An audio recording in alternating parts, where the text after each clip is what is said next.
दिली आहे। उन्हाचा चटका आणि उकाड्यात सुद्धा वाढ झाली आहे। दुसरीकडे विदर्भात पावसाचा येलो अलर्ट जारी करण्यात आलाय। विदर्भातल्या जिल्ह्यांमध्ये विजांसह वादळी पावसाचा अंदाज आहे, तर मराठवाड्यात तुरळक ठिकाणी विजांसह हलक्या पावसाचा अंदाज हवामान विभागानं वर्तवलाय।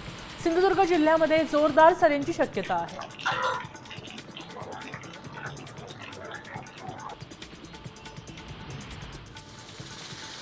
मागचे 4 दिवस ईशान्य भारतात पावसानं थैमान घातलंय। अनेक ठिकाणी भूस्खलनाच्या घटना घडतायत।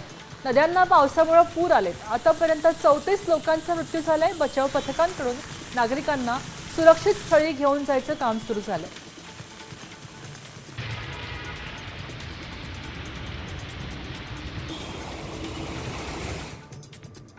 मे महिन्यात झालेल्या अवकाळीचा फटका मराठवाड्याला बसलेला आहे। जवळपास 11,000 हेक्टरवर उन्हाळी ज्वारी, बाजरीसह हळद, कांदा, केळी, भुईमूग पिकांचं मोठं नुकसान झालंय। मात्र या नुकसानीचे पंचनामे संथ गतीने सुरू आहेत। पंचनामे कधी होणार आणि मदत कधी मिळणार असा प्रश्न शेतकरी विचारतायत।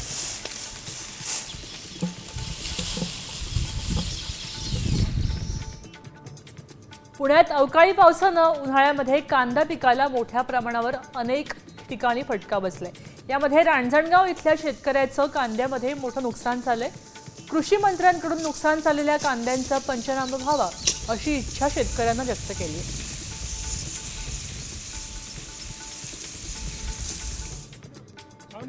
सिंधुदुर्गात अतिवृष्टीच्या पार्श्वभूमीवर आपत्ती यंत्रणा अलर्ट ठेवण्यात आली। यासाठी एनडीआरएफचं एक पथक जिल्ह्यामध्ये तैनात केलेलं आहे। या पथकानं कणकवलीमध्ये आपत्कालीन परिस्थितीत बचाव कसा करावा याबाबत प्रशिक्षण दिलंय।